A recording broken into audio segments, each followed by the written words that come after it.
So the Royal Columbian Hospital is a relatively unknown hospital unless you live in the Lower Mainland. We have 402 beds, and we've been around for over 100 years. New Westminster was the original capital of British Columbia, and so this was a big deal hospital. And in fact, when you walk down our hallways, you can see the graduating classes of nurses for probably about 80 years on the walls. It's really quite spectacular.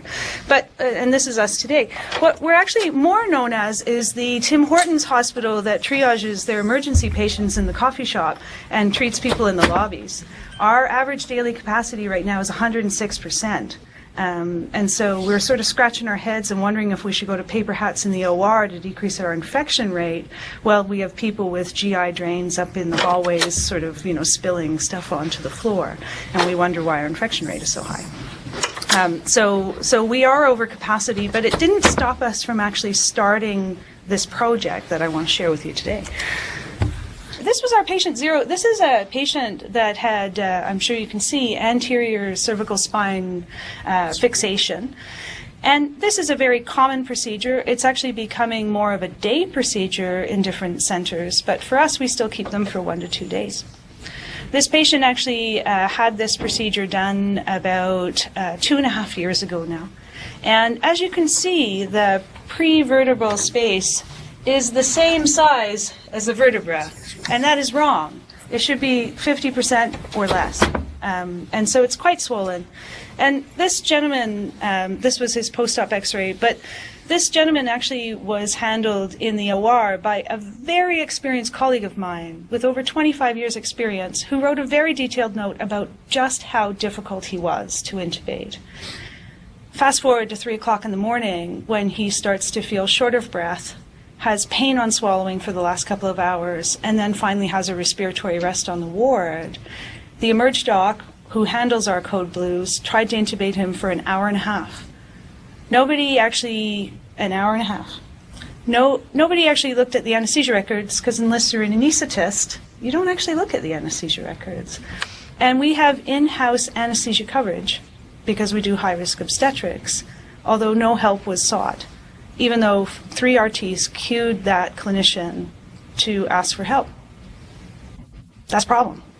And that happens everywhere, right? And usually then it becomes the stuff of discussions in the hallway about what should have happened. The patient was intubated finally by anesthesia once the RTs decided to actually not pay attention to that physician who said, "Don't call anybody, I'm okay." But the patient, actually, they withdrew care 2 days later in the ICU. Sobering. It was sobering for us. And so this is if you guys have not read this book, I would recommend it. Atul Gawande wrote better. He's written a number of books now because he has his master's in writing and literature, as well as a general surgeon. He's out of Boston. Most people know him as the checklist. But he wrote better in 2007, and this is actually one of the things in the back of the book, which is what he encourages us to do. And so what we decided to do was actually the first 2, and we actually interviewed everybody that was there that night to find out what exactly happened. And I think the most riveting thing for me was talking to that emerge doc over coffee, sitting down eye to eye, was that she said that she didn't want to ask for help from anesthesia because anesthesia yells at you. That's what she said. Because, you get yelled at from anesthesia. And I said, well, when did that happen? Well, it happened 5 years ago. I've never called anesthesia since. So I think, what resonated for me was that when you humiliate somebody, it not only humiliates them that day, but actually goes into the future. And so she hadn't actually asked for help for 5 years. And she was actually, a good clinician, but had this wall in terms of asking for help, despite what was going on around her. So we didn't complain. We didn't gossip in the hallways. What we did was we formed the Airway Committee. And so The Airway Committee consists of a lot of different people. We have administration on board that actually comes to our meetings and says, this is what we're doing, this is what we can and cannot do, and how do we move our clinical goals and objectives forward. We have physicians from all the acute care areas, which is really helpful because we can actually sit down and start to really think about how to do things more systemically. The respiratory therapists, at least in our hospital, they are our eyes and ears. They know what patient is going down on the wards, what's a problem, and they collect data like nobody's business. And so they're great to have there. And we have nurses from all the different departments as well. We've continued to collect these big dramatic cases like our first patient, 0. And I'll just go through with you here. So the one that you're seeing up at the sort of 12 o'clock, 10 o'clock position is percutaneous cricothyrotomy gone very wrong. And that dilator was left in there because it was moving back and forth with each beat of his heart. So that was a problem. And then the next one is a syringomyelia that was actually fixed surgically. And the extubation plan consisted of taking out the endotracheal tube in the ICU 2 days later without an extubation plan. And she actually was sitting up, looking, saying, yep, take it out. And the patient died because the vocal cords came together, were completely non-functional, and nobody felt comfortable in the room to do a surgical airway.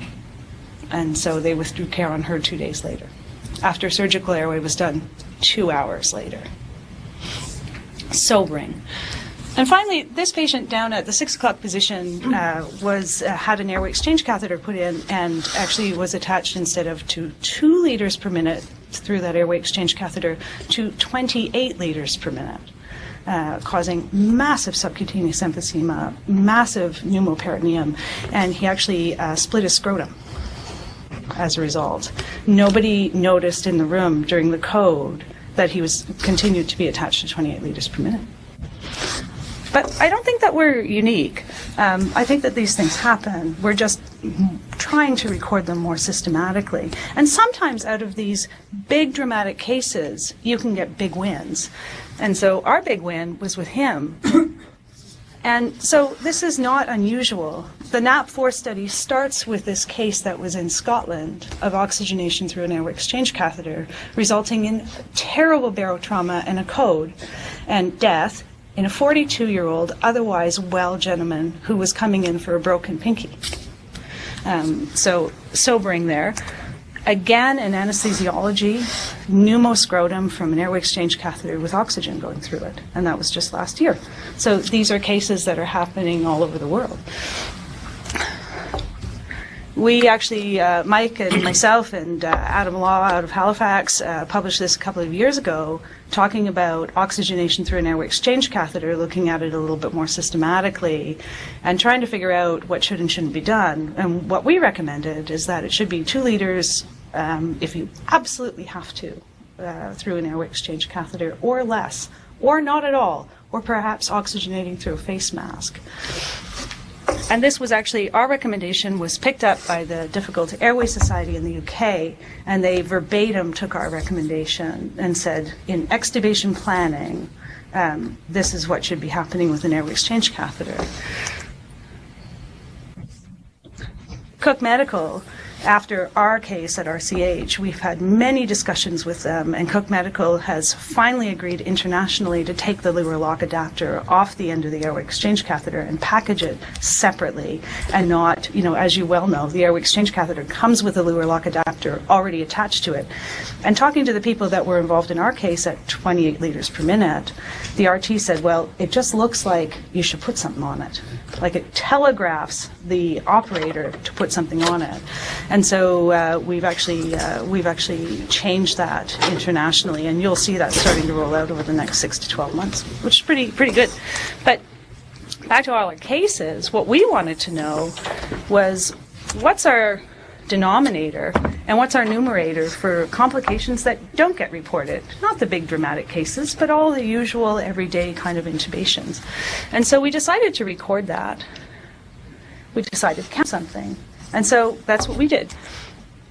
We actually recorded it was very low tech on these little 5x7 cards, and the RNs complete one side and the RTs complete the other. So any intubation in our hospital over the last 14 months that actually happened outside the OR, this is not an OR study, this is outside the OR, had one of these completed on it.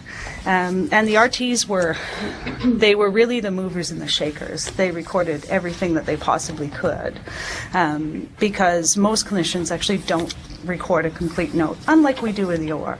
And so this was actually, we got a lot of buy-in from the RTs in order to help us with this. We wanted just very simple questions to be asked for our hospital, the who, where, how, and why of intubations. And this is just a trauma scene from our emergency room.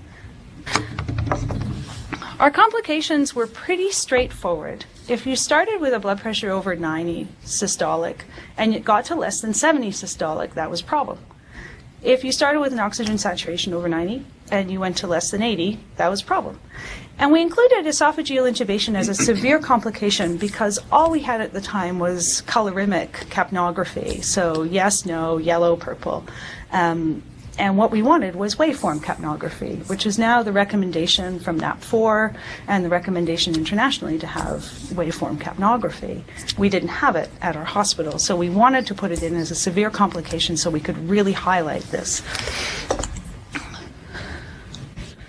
So other things, pretty obvious, right? The stuff that we record, endobronchial intubation, pneumo, aspiration, dental trauma, that kind of stuff. And clearly, death or cardiac arrest within 30 minutes of intubation was an important thing to capture, but actually wasn't our emphasis. The severe complications were, but clearly we need to spell that out as well. So I'm just going to share with you our 14 months of data. We're continuing to actually record this, and I actually can't imagine us stopping now because we're starting to do a bunch of stuff with our data, but it's really gained a lot of momentum. So we had 332 intubations during our 14-month period, our initial analysis. Half of them were by residents, and all but 5 of them were actually directly supervised by a staff person, which was really nice to see. Really, where the ICU and emergency rooms, not surprisingly, shared equally, and other, which was the cath lab. It was the up on the ward kind of thing, 16%. Even though we talk a lot about DL versus VL, especially in the emergency literature, most of them were still done by DL, plus or minus bougie. Respiratory, decreased level of consciousness and shock comprised our 3 main reasons for intubation, particularly decreased level of consciousness as we are a neurotrauma center. And the urgency, I thought, was actually one of the most interesting things in that it was equally split between the emergent, we need to do something right now, the urgent, we should do something within the hour, and the semi-elective, we should do something in the next 6 hours. And so the argument that, geez, we would have liked to have had a plan ready, but everything just happened all of a sudden, really started to fall down. Because most of these, 2/3 of these, even in the emergency room, were within an hour to 6 hours type of intubation. So there's no reason that you could not have a plan ready with a plan A, B, and C. Our absolute risk of complications, and I'm not talking relative risk, this is absolute risk of complications, with 1 attempt at intubation were fairly low, less than 10%. However, if you went to more than 1 attempt at intubation, they skyrocketed. And particularly with the severe complications, they went up ×4. I mean, it was really quite startling to us. I didn't expect this kind of result. The death rate, yes, did go up by not as much, but the total you can see is really quite a difference. And that's the difference between 1 intubation attempt versus just 2 intubation attempts. Is this new? Well, actually, it's not new. And in fact, Don Grisdale, who co-authored this with me, has looked at their ICU data at Vancouver General earlier in 2008 and published in Critical Care Medicine, with a smaller number, granted, but finding a similar thing, which is 1 intubation attempt versus 2 doubled your risk of significant complications. Sackles in Arizona, looking just at an emergency room, found that it went up almost by 4 times. Very similar to our data where we're looking at the entire hospital. So our big challenges were missing data points, not having a blood pressure at 5 minutes, not having a blood pressure immediately 1 minute afterwards or before. And there's a number of different ways to analyze your data set when you're missing data points. And we chose to be really clean and really conservative about it, which is we did not actually anticipate that if your blood pressure was here and ended up here, that the middle one should have been somewhere in the middle. We just took our data points and did not fill in our blanks. Our capture rate we still wondered about, and so we did an analysis of the names of patients who were intubated in our hospital, and our data capture rate is over 80%, so fairly robust, and I think our conclusions can be generalized to everybody in our hospital. But I think our biggest challenge was silos, which is the emergency docs thought that anesthesia was trying to take over the intubations in the emerge, and that's a big issue. They thought that we were criticizing them. There's only, one anesthetist, me, on our committee, but, that whole sort of defensiveness of airway management and not working together is really alive and well. And it's really taken us 2 years of all of us sitting down on a committee to realize that actually we're not trying to take over anybody's business. We're just trying to decrease our complication rate. And in order to do that, we actually have to know what it is in the first place. So our next issue was writing something. So do we write that our conclusion is that we need to keep attempts at 1? And if we need to keep attempts at 1, how the heck are we going to teach anybody to do an intubation? So that's a big issue. Do we change all our algorithms? And in fact, this extremely recent paper that came out just a couple of weeks ago, co-authored by Mike and myself and a whole bunch of other folks, actually came to the conclusion in our part 1 that there should be a maximum of 3 attempts. And so, even though it's only 2 weeks old, are we wrong by this? Should it only be a maximum 1 attempt? And I'm not so sure about that. Certainly, I think, and this is from Peggy's Cove in Nova Scotia, I think we need to seriously question airway tourism. And what I mean by that is that R1 in psychiatry, who may need to intubate somebody 10 years from now if they're ever stuck in a NUVIC and there's nobody else around, I don't actually think that those are the people that should be intubating, particularly outside an OR situation, or even, I would argue, in an OR situation. It's not a skill set that they're going to be doing in their career, and it needs to be kept up. Nobody would go into an obstetrician and say, I should really take this cesarean section because just in case 10 years from now I need to do a cesarean section, and it be logical. This is actually a highly complex situation that causes patient damage when it's not done properly. So I think that we need to shut it down in terms of people that just don't do this as a career.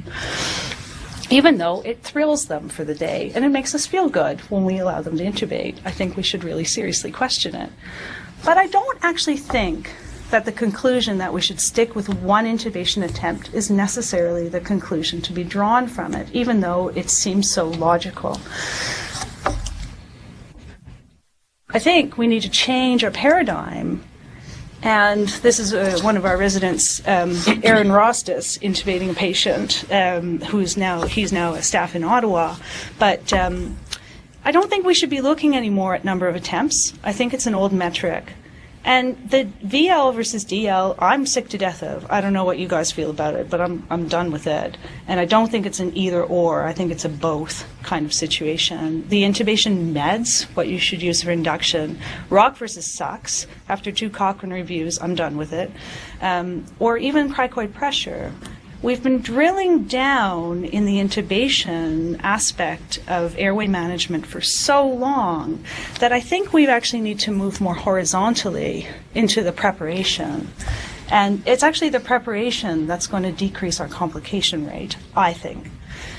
In particular, also with post-intubation care, so pre and post, but in particular with a plan being communicated.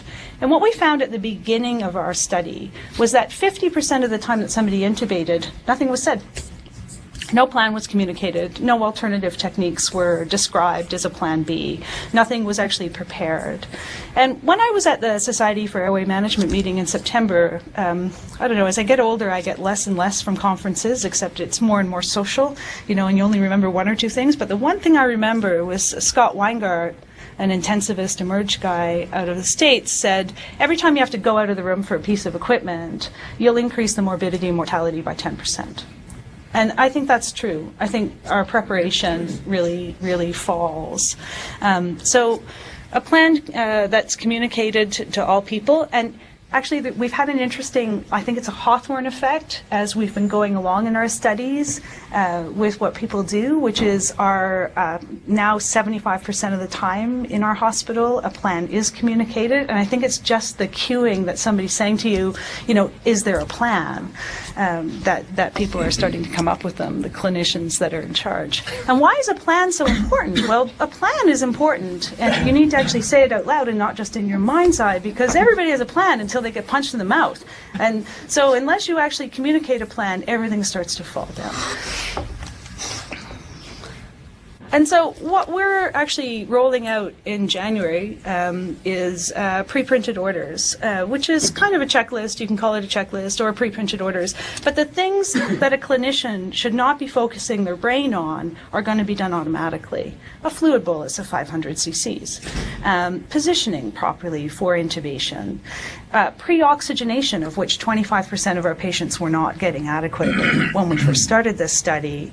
We're going to be starting to do these things automatically. So the RTs and the RNs can start to actually get things done while you are coming up with the most important things, which is your plan and your communication of that plan, and to make sure all your ducks are in a row. And in particular, I think what we're going to see as we roll these things out is the use of vasopressors happening more often. People are all worried about low-dose norepinephrine going through a peripheral intravenous. So we watch these patients deteriorate until we're giving them high doses of epinephrine. And I think that that's the wrong way to do it. This is actually an order set that we came up with about 2 years ago, and this was out of Vancouver General. This is Don Grisdale's work again, but we worked together quite closely, about 20 of us actually, as clinicians, with an industrial psychologist to come up with the most pivotal steps for intubation in order to ensure the safety of our patients, what we thought were the most safest moves. And so we've taken this, we've modified it to RCH somewhat, based on the feedback of various clinicians at our place, and we're going to be rolling it out in January. Will these pre-printed orders or checklists actually make a difference with intubation? Well, this is unpublished data, but we're just actually writing it up right now. This was a checklist, so a similar checklist was integrated into Vancouver General ICU. And we took data from 2008, and then we took post-rollout of these pre-printed orders in 2011. And you can see the numbers, 136 and 84, not too bad numbers, somewhat small, but this was the serious complication rate or any complication rate and number of attempts prior to a checklist. And this was it afterwards. If you guys like p-values, there's your p-values. And you can see the number of attempts didn't go down as much as other things, but the complications sure went down. They were actually cut in half, both for serious complications and total complications, because again, it was integrating those things, especially vasopressor use and pre-oxygenation, prior to intubation attempts.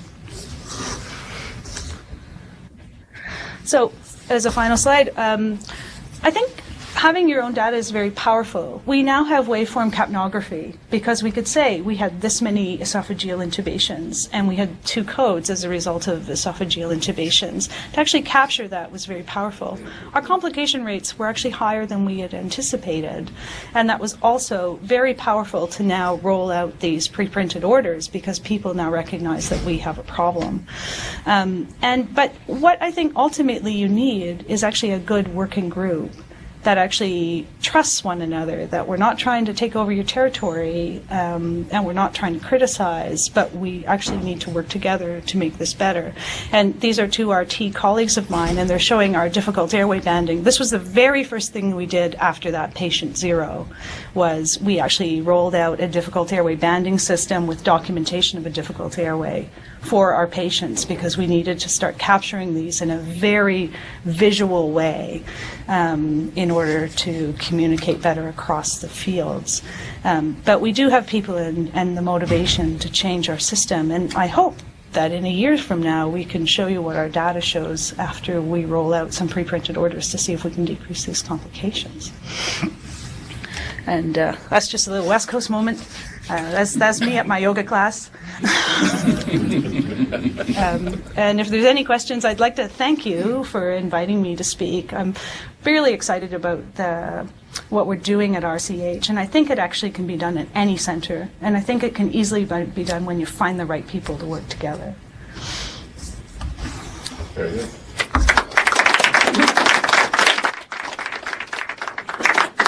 Questions for Laura? Well, more so comment number one. Great to see. I think one of the biggest challenges in medical school is when a medical student comes to me in the operating room here, and I said, what are you here for? Well, I'm here to start IVs and airways. I said, well, that's not happening, because I know you will not be successful. And I said, there is no try here. We don't try on people. We do. And I said that idea about both strength and humility. You have to be humble enough to say, I need help. But you also have to be strong enough to say, you're not the right person to do this. And to create that environment, not only within the physician staff, but also within the support staff, to say, you need help, without being angry. Absolutely, 100%. And we are trying to change that culture. We still run into it where everybody feels uncomfortable, everybody feels bad for the patient, but still nobody wants to speak up and say, we need to get help right now. And that's something we have to change. Did you see the video? Sorry, Kathy. Just Another Operation? Yes. The Elaine Bromley video. Yeah. And in fact, in a separate talk, I've got an edited part of that. But it's a fascinating thing to watch, because every time I watch it, it's scary. Yeah. Because we've all seen it. I'm just interested in that one of the severe complications you wrote was hypotension, but actually in the pediatric group, in my experience, after we go down to emerge, a lot of the kids come because of head trauma, and they're coming for emergent decompressive craniotomies or a drain or something. And actually the biggest complication I've seen from emerge is hypertension, severe, like hypertension, not controlled, not because their intubation, they give a little bit of this and a little bit of that, and the next thing you know, and a kid with severe tight head, the pressure is just off the wall. Tighter. So that's why I'm just not interested that you did not write that, because I mean, there must be, especially if you're a neurotrauma unit or a neurosurgical unit, that must be a complication. You know what? I found that when we actually pulled out the decreased level of consciousness data, the nice part about a data set is you can play around with it. And when we pull out the decreased level of consciousness data, I actually agree with you. I mean, in my previous life as an emerge pediatrician, hypertension was absolutely one of our biggest issues, but I did not find that as an issue in our adult population coming with decreased level of consciousness, because usually it was multi-trauma, so they're bleeding out as well kind of thing, and they don't have that robustness that children have physiologically, or at least that's been my observation. Do you mind if I just ask the folks over at the Alex, you guys have to hit the ORs, any questions at your end, Bruce? Sure. Yeah, Peter Wildgroup has a comment. No kidding. Yeah, how about that? I think it's a dangerous road to go down to tell people that they shouldn't be doing something because they're not good enough, because if you're not prepared to be available, and this is the anesthesia mantra, call me when you need help, but I'm not going to be there because I'm busy with something else. And your hospital statistics are the most compelling, because that's the first thing you mentioned. You're at 104% capacity, and an expectation that you're going to be available when somebody needs help is kind of contradictory. And I think the emerge staff has the appropriate idea of calling anesthesia for help, because when you're that over capacity all the time, you will get an anesthetist who comes in and says, why did you call me for this? Because I didn't need to be there and I'm busy with something else and you've delayed the operating room. So your data is compelling, but I think the production environment that you work in is really what's contributing to the non-collaboration of dealing with difficult airways. And what Richard just said is exactly the kind of thing that the emerge docs say, this is what somebody's saying about our management of difficult airways. And they say, why should we call Richard? Because he's going to say, why were you doing this anyway?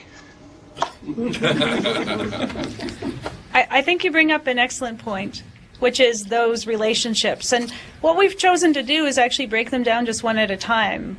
The more number of times you can go down and actually assist in an intubation. I've got several videos of patients being intubated together, me with a bronchoscope to look below the cords while the emerge doc does a glide scope, for example. And that helps. Like, every single relationship helps, because we're just people, right? Like, all of us are just people, and we have these, like, huge emotional responses to things. You know, I go down and they don't need me, I'm pissed.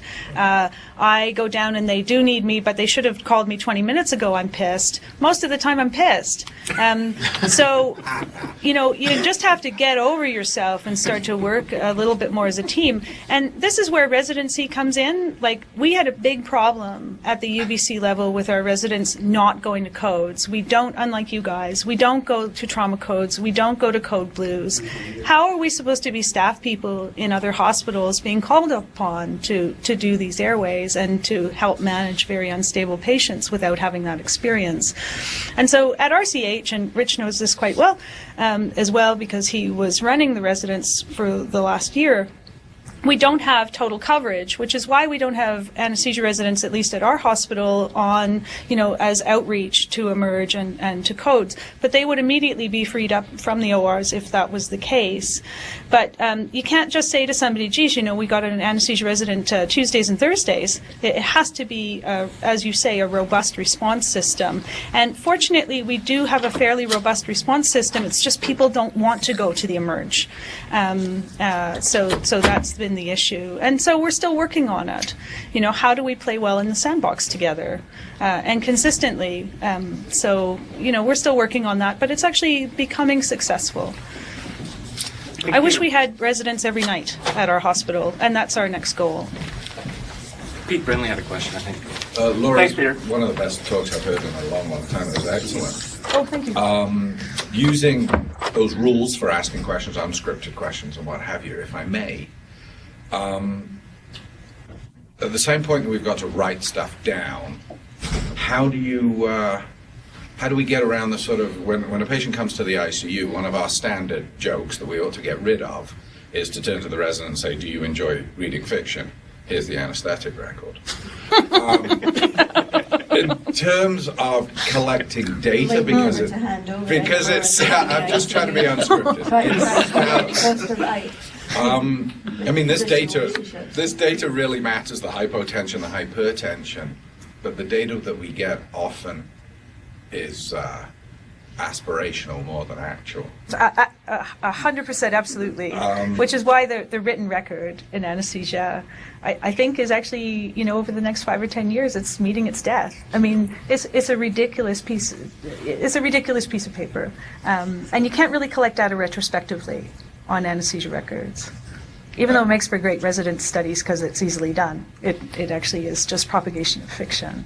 And if I may ask a follow-up for us in ICU, something we can learn. So much of this is about culture and getting people to work together. This is a rounds that would be brilliant for a more multidisciplinary audience with that in mind. But in the ICU, we expect people to sort of get on the ICU train by being able to put a tube in or put a line in. In other words, going back to Richard's point and Peter's point, there's almost this sort of sense of, but mate, you can't even put a tube in. Why am I going to talk to you about advanced airway techniques? You can't even do this. ABCs first. I'd love to know successes that there've been in Edmonton from my colleagues and successes that there've been in the Royal Columbian of getting around that, because that's something we need to get around. This sense that procedures are step one, and after that we teach the stuff. Right. But it sounds like that's the catch-22 here. I think the issue is that procedures are sexy. Everybody wants to intubate. And so, I have a rule in my OR that no baggie, no tubie. Like, you're not even picking up anything until you can actually bag that patient. And bag that patient, if it's a small, DNC or something, you bag that patient full stop. No LMA or anything. And because I think, if we say to medical students, oxygenation is the most important thing, but let me give you the thrill of your career by actually allowing you to intubate, I think what we actually show them may be something quite different. So I agree with you. I think intubation and lines, they're clearly important things. That's why we're all here. But I think we need to start giving it the respect that it deserves, which is this is a very unstable time. And if this was a family member of mine, it's not an issue of you getting a thrill in your career. It's an issue of it being as safe as possible. And sometimes you just got to say no. Oh, many, many things. I did the medical student program for many years. That was my big bugbear was students are all fixated on procedures. Intubation was not an objective. I tried to knock it out of them. It was all just bag mask ventilation, establishing, maintaining an airway. And then a surgeon who was managing the other side of it, of this medical student thing, was so excited because he got to come in and do an intubation on the simulator. It was all about the intubation. I said, well, see, there you are. You're undermining everything that I'm trying to teach. Same thing with paramedics coming through. And they're horribly rough when they're doing it, when they're coming doing their training. That's one big thing. What was the other thing? Yeah, the big culture of not asking for help is, obviously I come from away, so coming and working in this environment, I couldn't believe the egos that went around when people wouldn't ask for help or even discuss cases. And my impression was that they see it as a sign of weakness rather, and I personally see it as a sign of strength. Plus it's another pair of eyes, another pair of hands, another brain that's working to help you out with a difficult situation.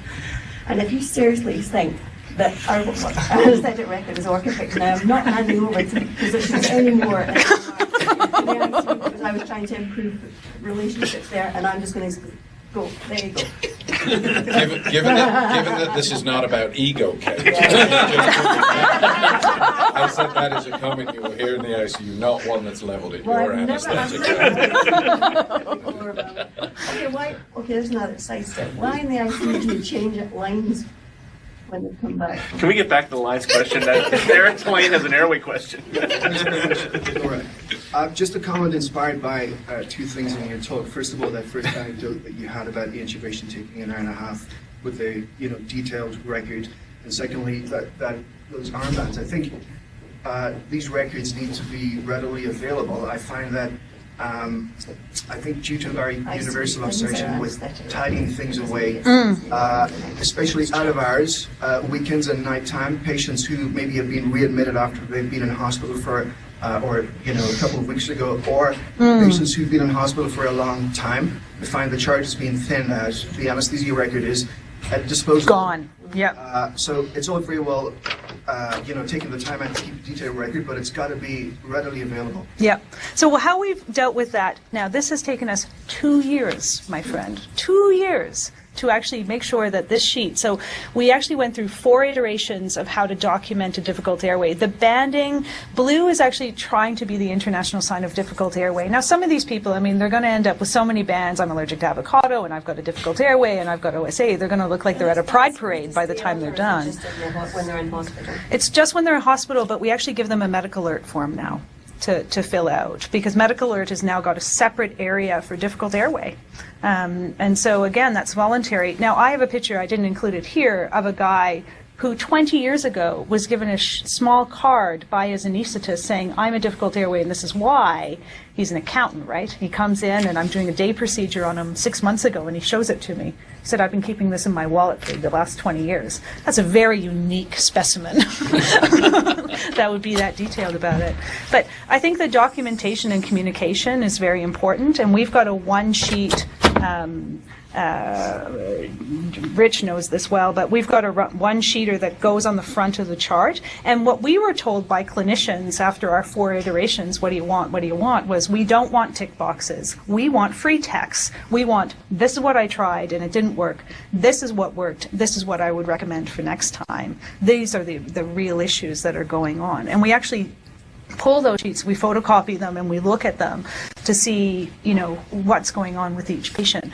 But we actually are still working on we're going to electronic medical records, we're still integrating how to keep that sheet on. And sometimes if you have an infection, it's a temporary difficult airway, but it doesn't mean a year from now you will be a difficult airway. So that's something that we're continuing to work on, but it's a very active area. But it made everybody excited in the hospital to just get these armbands. Like, it actually is quite a visual to say difficult airway is now becoming an issue. And so it made people want to start looking at the system a little bit better and be involved with it. People are now banding difficult airways much more often than they did prior, even a year ago. Dr. B. Laura, from my take on this was you move us, you encourage us to move again more into what I really believe is a quality-driven environment where people want to come in medicine and they said, well, this is my success rate. I'm not interested in that. I'm interested in your error rate. The problem in anesthesia in some of the environments is, I said, the patient is dancing on the edge of the Grand Canyon. It's a great view, but one wrong step and you're dead. And I said, to really encourage people to own up to, this is my error rate. And then you can focus on actually getting better.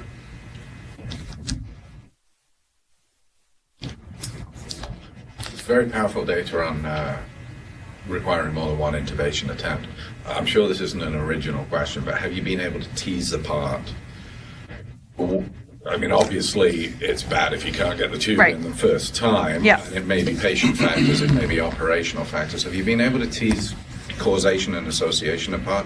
And secondly, do you have data on 2 versus 3? Because I've become... Yes, we do have data on 2 versus 3, and it doesn't really make a lot of difference in 2 versus 3. Once you hit 4, the chances of a serious complication go to 80%. But our N value is very small. That's only about, I think it was like 30 odd patients that we had.